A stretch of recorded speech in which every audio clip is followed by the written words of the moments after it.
Assalamu alaikum dear students. Welcome to the platform of Manic Explain. I'm your host Promise Sikirne. तो friends आज के इस video के अंदर हम 9th क्लास बायोलॉजी की हमारी न्यू बुक है इसके चैप्टर नंबर 6 बायोमोलिक्यूल्स इसमें नेक्स्ट टॉपिक स्टार्ट करेंगे जिसका टाइटल है लिपिड। ठीक है सर, इससे पहले हमने दो बायोमोलिक्यूल्स को तफसील से स्टडी कर लिए, एक कार्बोहाइड्रेट्स और प्रोटीन्स। मैं उम्मीद करता हूँ कि आप लोगों को दोनों बहुत अच्छे तरीके से याद हो गए होंगे। तो बच्चों आज के इस लेक्चर के अंदर आए हम लिपिड स्टार्ट करते हैं। तो लिपिड्स के हवाले से ना हम इसका बेसिक सा कांसेप्ट ले लेते हैं। लिपिड्स है ना आमतौर पे हम अपने डेली लाइफ के अंदर बहुत ज्यादा यूज करते हैं। हाँ, इसका नाम जो है वो हम कम इस्तेमाल करते हैं लेकिन इसका इस्तेमाल बहुत ज्यादा है। जैसे आम जुबान में हम फैट या फिर ऑयली चीजें जो हम अपनी रोजमर्रा की जिंदगी में जो भी इस्तेमाल करते हैं, फैट या ऑयल वाली चीजें जो है ये सारी सारी लिपिड्स हैं। जिसका नाम देखें कि जो एग की यॉक है, अंडे की जर्दी, ये लिपिड है। इसके अलावा हम जो जितने भी ऑयल्स यूज करते हैं, कुकिंग ऑयल यूज करते हैं, ये लिपिड है। हम खाने में मक्खन इस्तेमाल करते हैं, बटर इस्तेमाल करते हैं, पनीर इस्तेमाल करते हैं, ये सारे क्या है? लिपिड है। दूध की मलाई देख लें, वो क्या है बच्चों? वो भी लिपिड है। ठीक है, तो हमारी इर्द गिर्द हम रोजमर्रा की जिंदगी में बहुत सारे लिपिड्स का इस्तेमाल करते हैं और ये हमारे खुराक का भी एक अहम हिस्सा है। तो बच्चों हमने इन्हीं लिपिड्स को जो है स्टडी करना है। तो बच्चों लिपिड्स जब आपसे पूछा जाएगा कि डेफिनेशन क्या होती है लिपिड्स की, जिस तरह मैंने आपको पहले बताया कि कार्बोहाइड्रेट्स जो हैं वो किससे मिलकर बनते हैं। ठीक है, अब उनकी जाहिर सी बात है उनकी तीन क्लासिफिकेशन थी, मोनोसैकेराइड्स, डाइसैकेराइड्स और पॉलीसैकेराइड्स। मोनोसैकेराइड्स तो सबसे सिंपलेस्ट थे। तो डाइसैकेराइड्स थे वो मोनोसैकेराइड्स से मिलकर बनते थे, जो पॉलीसैकेराइड्स थे वो काफी सारे जब मोनोसैकेराइड्स आपस में मिलते थे तो पॉलीसैकेराइड्स बनाते थे। इस तरह बच्चों जो प्रोटीन से वो अमीनो एसिड्स मिलकर बनते थे। इसी तरह बच्चों जो लिपिड्स है ना, ठीक है, ये क्या है बच्चों? ये दो चीजों से मिलकर बनते हैं। Lipids are made up of fatty acids and glycerol. क्या कहते हैं बच्चों इसे? Lipids are made up of fatty acids and glycerol. आप इस बात को सही में रखें। अब बच्चों जब हम पॉलीसैकेराइड्स, अगर हम कार्बोहाइड्रेट्स में मैं पॉलीसैकेराइड्स की बात करूं ना, तो वहां पे हम पढ़ते थे जो ग्लूकोज था, जो वहां पे ग्लाइकोजन था, जो स्टार्च था, ये तो पॉलीमर ऑफ ग्लूकोज। वो ग्लूकोज के पॉलीमर्स थे। मतलब जब बहुत सारे ग्लूकोज के मॉलिक्यूल आपस में मिलते थे तो वो पॉलीसैकेराइड्स बनाते थे। ठीक है, अब इसी तरह प्रोटीन्स में हमने कहा कि पॉलीमर्स है अमीनो एसिड्स। लेकिन मुझे ध्यान में रखना है कि लिपिड्स है ना, दीस आर नॉट पॉलीमर्स। ये पॉलीमर्स नहीं होते। ठीक है, पॉलीमर्स नहीं होते क्योंकि बहुत सारे यूनिट्स मिलकर नहीं बनते, बल्कि आमतौर पे इनमें ग्लाइसरॉल और कुछ फैटी एसिड्स पाए जाते हैं। इसी वजह से इसे पॉलीमर नहीं कहते। तो आप इसको ध्यान में रखना है। आप लोगों ने इसे हर जैसे नहीं लिखना कि लिपिड का polymers of glycerol and fatty acids, आपकी डेफिनेशन गलत हो जाएगी। तो इसकी डेफिनेशन आपने सिंपल क्या लिखनी है? Lipids are composed of fatty acids and glycerol. Glycerol और फैटी एसिड्स एक्चुअली क्या है हम आगे देखेंगे। तो आप इस तरह नाम ध्यान में रखेंगे, लिपिड्स में है ग्लाइसरॉल और फैटी एसिड्स दो चीजों से मिलकर बनते हैं। अब तो इसके बाद आपने हेडिंग बनानी है सोल्यूबिलिटी की। आपकी बुक में ये सोल्यूबिलिटी की लाइन पहले लिखी हुई है, इसकी डेफिनेशन बाद में लिखी हुई है। तो आप जब लिखेंगे पहले डेफिनेशन लिखेंगे और फिर आप हेडिंग बनाएंगे सोल्यूबिलिटी। सोल्यूबिलिटी का मतलब क्या होता है बच्चों? हल होना। ये आपने केमिस्ट्री के चैप्टर में के अंदर इसके कांसेप्ट पढ़े कि सोल्यूबिलिटी क्या होती है। बच्चों देखिए, हम देखते हैं ना lipids they are insoluble in water, ये पानी के अंदर हल नहीं होते। बच्चों हम देखें, आप सरसों का तेल या सर में जो ऑयल लगाते हैं, ठीक है, आप इसे क्या करें? पानी में डालें, मिलाएं, क्या हल होगा? बिल्कुल भी हल नहीं होगा पानी के अंदर। क्यों? क्योंकि बच्चों लिपिड्स जो है वाटर के अंदर इनसोल्यूबल होते हैं, पानी के अंदर हल नहीं होते। क्यों? लिपिड्स जो है बच्चों ऑर्गेनिक मॉलिक्यूल है, पानी क्या है? इनऑर्गेनिक है। जो ऑर्गेनिक चीजें है ना बच्चों, ऑर्गेनिक चीजों के अंदर ही हल हो सकती है। मतलब जो कार्बन हाइड्रोजन से मिलकर बनी है ना चीजें, वो कार्बन हाइड्रोजन से बनी चीजों के अंदर ही हल हो सकती है। प्रॉपर्टी है सोल्यूबिलिटी की। तो जो लिपिड्स हैं वो पानी के अंदर हल नहीं होती, इनसोल्यूबल इन वाटर। बल्कि बच्चों जो दूसरी ऑर्गेनिक चीजें हैं ना, जिन्हें हम क्या कहते हैं बच्चों? जिसमें हमारे पास अल्कोहल आ जाता है। ठीक है, अल्कोहल बच्चों आमतौर पे शराब जिसे हम कहते हैं, ठीक है, अल्कोहल आ जाता है। इसके बाद ईथर, ईथर भी ना एक लिक्विड होता है, स्पिरिट होता है। ठीक है, ये भी अल्कोहल की तरह होता है। जिसके ना आप देखेंगे ना जब केमिस्ट्री के अंदर आपसे पढ़ेंगे तो इनके ना जो ग्रुप्स हैं इनमें फर्क होती है। अल्कोहल है ना हमें इस तरह ओ एक ग्रुप से रिप्रेजेंट करते हैं, तो जो ईथर है ना, ईथर हम इस तरह से रिप्रेजेंट करते हैं। मतलब दरमियान में ऑक्सीजन और साइड में एक साइड ग्रुप होते हैं, इस साइड में भी एक साइड ग्रुप होते हैं, इसे हम ईथर कहते हैं। और जो बेंजीन जो है इसे हम C6H6 कहते हैं। ये आप लोगों ने अपने केमिस्ट्री के अंदर पढ़ी होगी, बेंजीन C6H6। ये बेंजीन ये भी क्या है? ऑर्गेनिक कंपाउंड है। तो ईथर भी ऑर्गेनिक होते हैं, अल्कोहल भी ऑर्गेनिक होते हैं, बेंजीन भी ऑर्गेनिक है। ठीक है, तो यहाँ पे लिखा हुआ ऑर्गेनिक सॉल्वेंट्स। सॉल्वेंट में तो क्या होता है आपको पता है कि एक सॉल्यूशन के अंदर वो चीज जो कि ज्यादा मिकदार में होती है, जिसे हम सॉल्वेंट कहते हैं। ठीक है, जिस तरह अगर पानी के अंदर आप नमक हल करें तो पानी सॉल्वेंट है और नमक क्या है? सोल्यूट है। तो जब लिपिड जाहिर की बात हम इस चीज के अंदर हल करेंगे तो जिस चीज के अंदर हल करेंगे वो सॉल्वेंट ही होगी ना। और यहाँ पे जो चीजें हम बात करें सारी ऑर्गेनिक हैं, कार्बन हाइड्रोजन से मिलकर बनी हुई है, तो ये बच्चों क्या है, ये ऑर्गेनिक सॉल्वेंट्स। तो ये जो लाइन है ना बहुत इंपॉर्टेंट है। ये जो लिपिड्स हैं पानी के अंदर हल नहीं होते, बल्कि ये ऑर्गेनिक सॉल्वेंट्स के अंदर जो है हल हो जाते हैं। सॉल्वेंट में दोबारा रिपीट करें, अल्कोहल आ जाता है, ईथर आ जाता है, बेंजीन आ जाता है। क्या क्या है, अल्कोहल, ईथर और बेंजीन। आपसे पेपर में एमसीक्यू पूछ लिया तो आपसे कहेगा which of the following is not an organic solvent. आपको ऑप्शन ए उसने दे दिया alcohol, option B ether, option C ठीक है बेंजीन, और ऑप्शन डी उसने दे दिया वाटर। तो क्या आंसर होगा आपका, वाटर। वाटर एक सॉल्वेंट तो है लेकिन वो ऑर्गेनिक सॉल्वेंट नहीं, तो इनऑर्गेनिक सॉल्वेंट है। तो इस चीज को आपको ध्यान में रखना है। इसके बाद बच्चों आपके किताब में ग्लाइसरॉल के बारे में लिखा हुआ है। ग्लाइसरॉल क्या होता है बच्चों, ग्लाइसरॉल जो है ये अल्कोहल है। अल्कोहल का मतलब क्या आपको बताया कि इसमें ना OH ग्रुप लगता है, जिसके पास OH ग्रुप होना हम कहते हैं अल्कोहल में। ठीक है, तो जो ग्लाइसरॉल है ना बच्चों ये क्या है, अल्कोहल है having 3 कार्बन एटम्स। इसके पास तो कितने कार्बन एटम होते हैं, 3 कार्बन एटम होते हैं। आप एमसी कर सकते हैं कि ग्लाइसरॉल में कितने कार्बन एटम्स होते हैं, 3 कार्बन एटम्स होते हैं। तो आपने ध्यान में रखना है। इसके बाद बच्चों जो ग्लाइसरॉल का हर कार्बन एटम होता है इसके साथ एक हाइड्रोक्सिल ग्रुप जो है वो अटैच होता है। तो ग्लाइसरॉल ग्रुप से आप लोगों ने ड्रॉ कैसे करना है, बहुत आसान है, मैं आप लोगों को सिखाता हूं। आप लोगों ने सिंपल इस तरह 3 कार्बन ड्रॉ करनी है। यहाँ पे 3 कार्बन ड्रॉ हो गए, जिस तरह मैंने आपको मोनोसैकराइड्स के अंदर सिखाया था स्ट्रक्चर्स ड्रॉ करना। इस तरह बहुत आसान है। 3 कार्बन ड्रॉ करने के बाद बच्चों आपने क्या करना है, हर कार्बन के साथ एक एक हाइड्रोक्सिल ग्रुप लगा क्या करना है, हर कार्बन के साथ एक एक हाइड्रोक्सिल ग्रुप लग गया। ठीक है, देखिए ये बात पूरी हो गई। अल्कोहल ग्लाइसरॉल के अंदर 3 कार्बन होते हैं, हर कार्बन के साथ एक एक हाइड्रोक्सिल ग्रुप आपने इस साइड पे लगा देना, लग गया। अब जो फिर आपने क्या करना है, फिर आपने बाकी जो कार्बन की वैलेंसी के अकॉर्डिंग हाइड्रोजन एटम्स लगा देने हैं। ठीक है, अब देखिए इस कार्बन के साथ 2 बॉन्ड है, तो कार्बन की वैलेंसी 4 होती है, तो इसके साथ मजीद 2, ठीक है, मजीद 2 एलिमेंट्स इसके साथ अटैच हो सकते हैं। तो आपने क्या करना है, एक हाइड्रोजन ऊपर लगा देना और एक हाइड्रोजन यहाँ पे लगा देना। अब देखिए दरम्यान वाला कार्बन देखिए इसके साथ 3 बॉन्ड बने हुए हैं, एक बॉन्ड की यहाँ पे कमी है, तो यहाँ पे आप एक हाइड्रोजन लगा देंगे। लास्ट वाला कार्बन देखिए यहाँ पे 2 बॉन्ड इसके बने हुए हैं, 2 बॉन्ड्स अभी रहते हैं, तो आप एक हाइड्रोजन नीचे लगा देंगे और एक हाइड्रोजन इस साइड लगा देंगे। तो आपका ये क्या बन गया, ये जो आपका स्ट्रक्चर बना, जिसे हम क्या कहते हैं, जिसे बच्चों नाम देते हैं ग्लाइसरॉल का। इसका नाम देते हैं ग्लाइसरॉल का, आप इसे ध्यान में रखना है। ठीक है, ग्लाइसरॉल क्या होता है, 3 कार्बन एटम से मिलकर बना होता है, हर कार्बन एटम के साथ एक एक हाइड्रोक्सिल ग्रुप लगा होता है, और आपको मैंने सिंपल इस तरह इसका स्ट्रक्चर ड्रॉ करते हैं। इसके बाद नेक्स्ट बच्चों हमारे पास दूसरी चीज जिससे लिपिड्स बने होते हैं, इसे हम नाम देते हैं फैटी एसिड्स। इसका नाम देते हैं फैटी एसिड। तो आपने देख रखा है कि फैटी एसिड्स हैं, इसका मैं और नाम भी देते हैं, इसे हम नाम देते हैं कार्बोक्सिलिक एसिड्स। किसका नाम देते हैं, कार्बोक्सिलिक एसिड्स का। अब वो चीज कार्बोक्सिलिक एसिड्स का नाम क्यों देते हैं, आप fatty acids are also called carboxylic acids. क्या नाम है बच्चों, कार्बोक्सिलिक एसिड। इसके अंदर जो है वो बच्चों एक ग्रुप होता है जिसे हम कहते हैं कार्बोक्सिल ग्रुप। क्या कहते हैं बच्चों, कार्बोक्सिल ग्रुप। अब बच्चों कार्बोक्सिल ग्रुप क्या होता है, कि हमने इससे पहले जब अमीनो एसिड का स्ट्रक्चर पढ़ा तो वहां पे मैंने आपको बताया कि सी डबल, ठीक है, सी ए डबल ओ और फिर एच।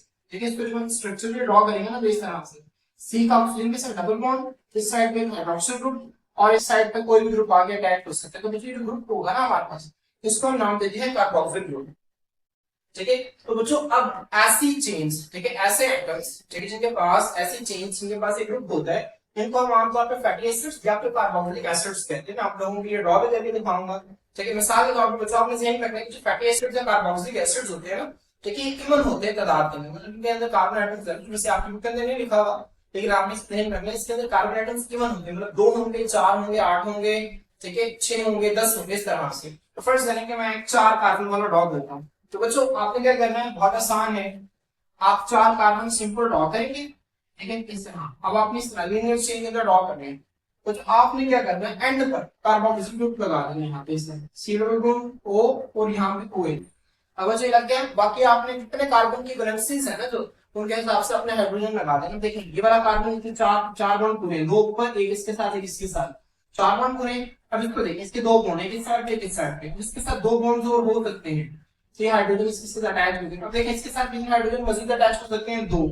तो एक हाइड्रोजन ऊपर आ जाएगा और एक नीचे आ जाएगा। इसके साथ देखिए बच्चों, ये एक ही कार्बन के साथ अटैच है, तो इसके साथ 3 बॉन्ड्स इसके फ्री है। तो यहाँ पे देखिए इस तरह से ये स्ट्रक्चर। तो बच्चों आपके सामने एक चीज बनी है ना, जो चेन बनी है कार्बन और हाइड्रोजन एटम्स की, तो जिस चेन को हम फैटी एसिड या फिर कार्बोक्सिलिक एसिड कहते हैं। क्या कहते हैं बच्चों, फैटी एसिड या फिर कार्बोक्सिलिक एसिड। तो देखिए इसे जो फैटी एसिड्स होते हैं ना बच्चों, ठीक है, आर लॉन्ग हाइड्रोकार्बन चेन्स।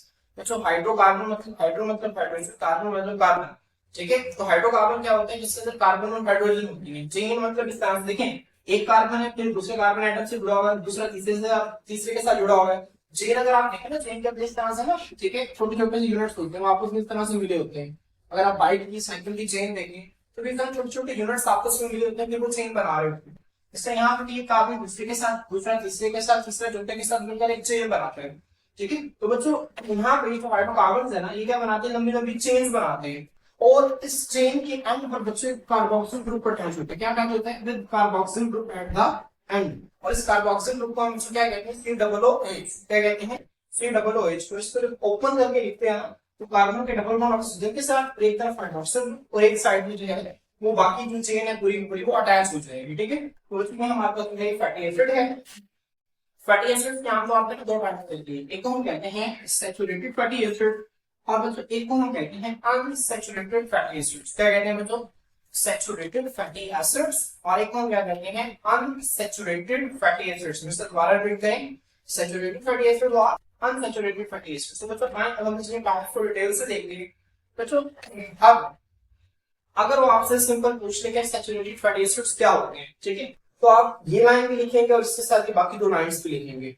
अगर वो आपसे एक पेपर में ज्यादातर आपसे जो पूछा जाएगा ना क्वेश्चन, वो आपसे आएगा difference between saturated fatty acid and unsaturated fatty acids. तो फिर आपने सैचुरेटेड फैटी एसिड्स के जो पहला पॉइंट है ना, ये आपने नहीं लिखना, सिंपल आपने इस तरह से यहाँ से डिफरेंस स्टार्ट करना। यहाँ पे ठीक एक एग्जाम्पल दे देंगे जो मैं आप लोगों को बनाना सिखाता हूँ। ठीक है, तो आपने दो लाइन दी हुई और एक एग्जाम्पल, तीन पॉइंट्स आपने डिफरेंस के अंदर लिख देने हैं। ठीक है, अगर आपसे सिंपल सैचुरेटेड पूछेगा तो फिर आपने तीनों पॉइंट्स लिखने हैं। तो बच्चों हम इसको देखते हैं, सैचुरेटेड फैटी एसिड्स क्या होते हैं। वो कहते हैं they have internal carbon atoms bonded with maximum number of hydrogen atoms. तो जो सैचुरेटेड फैटी एसिड्स होते हैं, इसके अंदर जितने भी कार्बन एटम्स होते हैं वो अपने मैक्सिमम हाइड्रोजन एटम्स के साथ अटैच होते हैं। मतलब एक कार्बन एटम के साथ जितने हाइड्रोजन एटम अटैच हो सकते थे उतने हाइड्रोजन एटम्स के साथ अटैच होता है।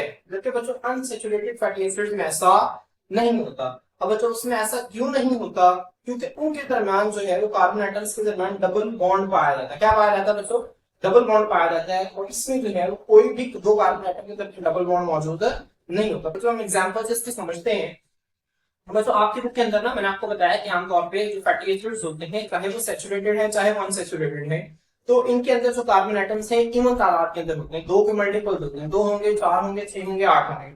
तो आपकी बुक के अंदर 6 कार्बन वाला फैटी एसिड ड्रॉ किया हुआ है। तो बहुत आसान है, आप लोगों ने किस तरह ड्रॉ करना है, आप लोगों ने सिंपल यहाँ पे इस तरह से एग्जांपल की हेडिंग देंगे और उसको ड्रॉ करेंगे। इस तरह ड्रॉ करेंगे, बहुत आसान है, आप लोगों ने 6 कार्बन एटम्स को ड्रॉ करना है, 1 2 3 4 5 और 6 कार्बन एटम्स ड्रॉ हो गए।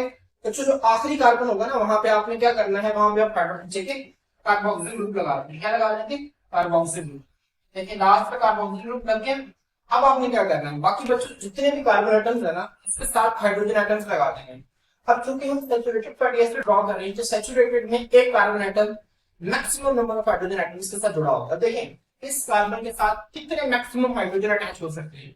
ठीक है, दो बॉन्ड इसके साथ बने हुए, तो दो ही हाइड्रोजन एटम मैक्सिमम इसके साथ जुड़ सकते हैं। यहाँ पे हम क्या करेंगे, इस तरह दो हाइड्रोजन लगा देंगे इस कार्बन एटम के साथ। बच्चों बताएं, इसके भी दो बॉन्ड पहले बने हुए हैं। आपको पता है कार्बन की 4 वैलेंसी होती है, 4 एटम्स के साथ जुड़ सकते हैं। दो के साथ पहले ही जुड़ा हुआ है, दो के साथ ही मजीद जुड़ जाएंगे, तो ये हाइड्रोजन एटम ऊपर और नीचे आके।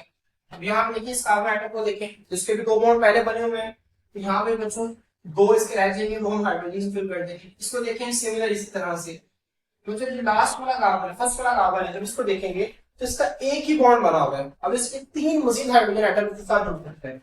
यहाँ पे एक हाइड्रोजन, यहाँ पे एक हाइड्रोजन और यहाँ पे एक हाइड्रोजन।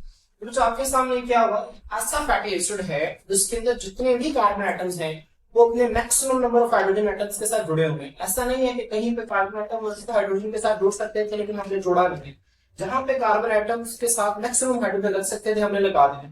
तो बच्चों ये क्या होगा, ये होगा सैचुरेटेड फैटी एसिड। इसमें क्या कहते हैं, सैचुरेटेड फैटी एसिड। बच्चों ये जो सैचुरेटेड लफ्ज है ना, आपने ठीक है सॉल्यूशंस के अंदर पढ़ा, केमिस्ट्री के अंदर पहले चैप्टर के अंदर आपने पढ़ा कि सैचुरेशन क्या होती है। तो हमने पढ़ा कि सॉल्यूशन जो है वो आमतौर पे दो तरह का होता है, एक होता है सैचुरेटेड सॉल्यूशन और एक होता है अनसैचुरेटेड सॉल्यूशन। आपको पता है कि आपने इसके एग्जांपल इस तरह से ली थी कि एक गिलास में हम इसके अंदर क्या करें, ठीक है, एक चम्मच चीनी डालें, आप उसे हल करें, उसके अंदर हल हो जाएगी। तो बच्चों दूसरी चम्मच चीनी डालें, वो भी हल हो जाएगी। तो जो आपका पहले वाला सॉल्यूशन था ना, जिसके अंदर आपने एक चम्मच चीनी डाली, उसको हल कर लिया, तो बच्चों आपका अनसैचुरेटेड सॉल्यूशन था। अनसैचुरेटेड सॉल्यूशन कहते हैं ऐसा सॉल्यूशन जिसके अंदर मजीद सोल्यूट ऐड होने की गुंजाइश मौजूद हो, उसे हम अनसैचुरेटेड सॉल्यूशन कहते हैं।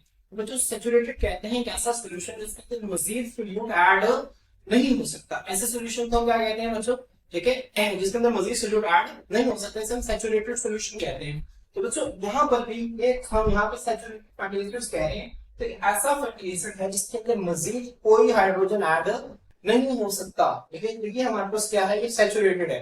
तो बच्चों अनसैचुरेटेड में मजीद हाइड्रोजन ऐड होने की सलाहियत मौजूद होगी, हम इसको देखते हैं। तो आप लोगों ने यहाँ पे क्या कहता है, यहाँ पे आपके अंदर ना, ठीक है, यहाँ पे 6 कार्बन एटम्स का एक स्ट्रक्चर ड्रॉ किया है। तो यहाँ पे आपने क्या करना है, सिंपल, ठीक है, कार्बन एटम्स को ड्रॉ करने, ठीक है। अब आपके अंदर ना बच्चों, उसमें जो कार्बन 3 और 4 है, इसके दरमियान एक डबल बॉन्ड बनाया हुआ है। तो आप लोगों ने ध्यान रखना है कि 3 कार्बन को ड्रॉ करके जिस नाम के अंदर लिखा हुआ है, थोड़ा सा ऊपर इसमें बाकी 3 कार्बन को ड्रॉ कर लें। वैसे आप इसके स्ट्रेट में भी लिख सकते हैं, लेकिन ताकि बड़ा प्रोमिनेंट आपको वो डबल बॉन्ड नजर आए दो कार्बन एटम के दरमियान, इसी वजह से बुक में थोड़ा सा उसने ऊपर करके लिखा हुआ ताकि आपको बड़ा प्रोमिनेंट नजर आए। तो बच्चों यहाँ पे देखते हैं ना, जब आपको यहाँ पे 3 कार्बन एटम में नॉर्मल तो एक बॉन्ड होता है, बच्चों यहाँ पे क्या है, यहाँ पे डबल बॉन्ड है। यहाँ पे क्या है इनके दरमियान, जो कार्बन 3 और 4 है, ठीक है, कार्बन 3, देखा ना, first second third fourth fifth और सिक्स्थ, तो 3 और 4 कार्बन है ना, यहाँ पे इनके दरमियान एक डबल बॉन्ड है। उसमें 3 कार्बन एटम पहले लिखे, फिर 3 को थोड़ा सा ऊपर लिखे, बड़ा प्रोमिनेंट डबल बॉन्ड शो किया होगा ताकि आपको वाज़ेह नजर आए। अब बच्चों आपने क्या करना है, सिंबल इस तरह ड्रॉ कर लिया, फिर वही काम करना है आपने, ठीक है। अब आपने लास्ट वाले चेन का आखिरी कार्बन है ना, इसके साथ क्या लगा देंगे, कार्बोक्सिल ग्रुप लगा देंगे। यहाँ पे क्या करेंगे, सिंपल कार्बोक्सिल ग्रुप लगा देंगे। इसके बाद बच्चों आपने क्या करना है, अब बाकी कार्बन के साथ आपने हाइड्रोजन एटम से लगा देना जितने लग सकते हैं। अब देखिए इस कार्बन एटम के साथ इसके 2 बॉन्ड पहले हैं, अब इसके साथ मजीद कितने हाइड्रोजन लग सकते हैं, 2 लग सकते हैं। तो एक हाइड्रोजन ऊपर लगा देंगे, तो एक हाइड्रोजन आप नीचे लगा देंगे। अब इस कार्बन के साथ देखें, जो कार्बन है ना, ठीक है, अब इससे देखें, एक बॉन्ड इसके साथ है, 2 बॉन्ड इसके साथ है, 3 बॉन्ड है इस कार्बन के। अब इसके साथ कितने हाइड्रोजन लग सकते हैं, एक हाइड्रोजन लग सकते हैं। अब वो एक हाइड्रोजन चाहे आप ऊपर लगा दें चाहे आप नीचे लगा दें, आपकी मर्जी है, ठीक है।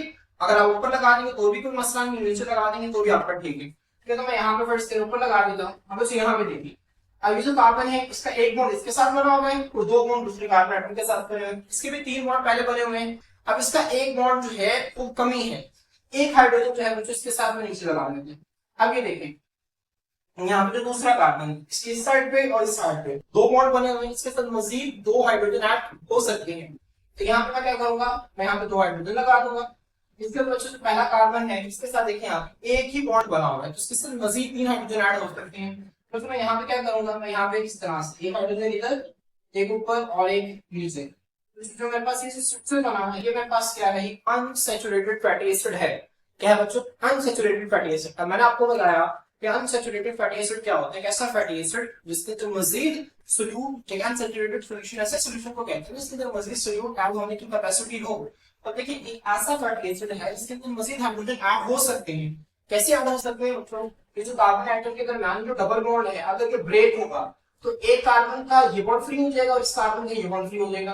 तो एक हाइड्रोजन एटम बच्चों यहाँ पे आगे अटैच हो सकता है, ठीक है, और एक हाइड्रोजन एटम यहाँ पे आगे अटैच हो सकता है। ऐसे ही है ना, बिल्कुल ऐसे ही होगा।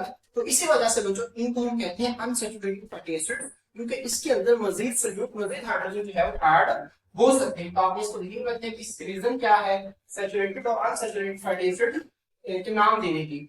तो बच्चों मैं अगेन दोबारा रिपीट कर रहा हूँ, अगर आप लोगों को इसका फर्क आ गया तो आप लोगों ने 3 पॉइंट्स लास्ट में लिखने, ऊपर वाला पॉइंट आपने नहीं लिखना, ठीक है। और इसी तरह आपने ऊपर हेडिंग देनी सैचुरेटेड की, दूसरी तरफ अनसैचुरेटेड फैटी एसिड की, और ये 3 पॉइंट आप लोगों ने इसी तरह जब एक पॉइंट लिखे तो पूरी दरम्यान में लाइन लगा दें। इस समय एक पॉइंट खत्म हो जाए ना तो एक लाइन छोड़ के दरम्यान में पूरी लाइन लगा दें, फिर अगला पॉइंट लिखें, ठीक है।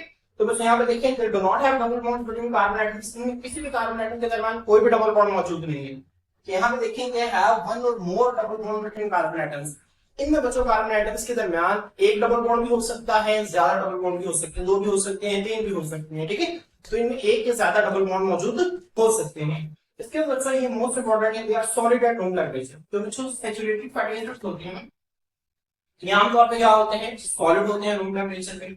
जो अनसैचुरेटेड है ये क्या होते हैं, दीस आर द लिक्विड, ठीक है, ये लिक्विड होते हैं रूम टेंपरेचर के ऊपर। अब बच्चों आपने देखा होगा एक हम खाना बनाते हैं घी के अंदर, ठीक है, और एक खाना बनाते हैं कुकिंग ऑयल के अंदर। अब घी में खाना बनाते हैं, देखते हैं कि खाना थोड़ी देर पड़ा रहेगा वो जम जाता है आमतौर पर। रूम टेम्परेचर का मतलब होता है 25 डिग्री सेल्सियस, 25 डिग्री सेल्सियस के ऊपर खाना थोड़ी देर बाद क्या हो जाता है, जम जाता है।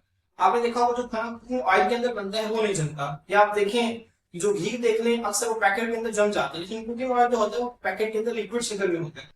तो जो घी है ना, जो इसके अंदर होती है सैचुरेटेड फैटी एसिड, वो लिपिड है, लेकिन अब वो ऐसा लिपिड है जिसके अंदर ग्लाइसरॉल के साथ फैटी एसिड्स तो हैं, लेकिन वो कौन से हैं, वो सैचुरेटेड फैटी एसिड्स हैं। तो बच्चों जो ऑयल है, ऑयल के अंदर कौन से फैटी एसिड्स हैं, अनसैचुरेटेड फैटी एसिड्स हैं, इसी वजह से वो क्या होता है, लिक्विड होता है रूम टेम्परेचर के ऊपर। क्लियर? तो कुछ आपने इसका मोस्ट इंपोर्टेंट फैक्ट ध्यान रखना है कि जो सैचुरेटेड फैटी एसिड्स होते हैं सॉलिड होते हैं रूम टेम्परेचर पे, जबकि अनसैचुरेटेड फैटी एसिड्स क्या होते हैं, लिक्विड होते हैं रूम टेम्परेचर के ऊपर। जैसे आमतौर पर हम प्लांट से जितने भी ऑयल्स निकालते हैं, जैसे जिसमें कोकोनट ऑयल हो गया, सनफ्लावर ऑयल हो गया, मस्टर्ड ऑयल हो गया, आमतौर पर सारे लिक्विड होते हैं रूम टेम्परेचर के ऊपर। इन तमाम के अंदर क्या होता है, अनसैचुरेटेड फैटी एसिड्स मौजूद होते हैं। तो आप लोगों ने इसे ध्यान में रखना है बच्चों। यहाँ पे हमारा जो इंट्रोडक्टरी लेक्चर लिपिड्स का खत्म होता है। इंशाल्लाह हम नेक्स्ट लेक्चर के अंदर नेक्स्ट टॉपिक के साथ आपके में हाजिर होते हैं। अल्लाह हाफिज।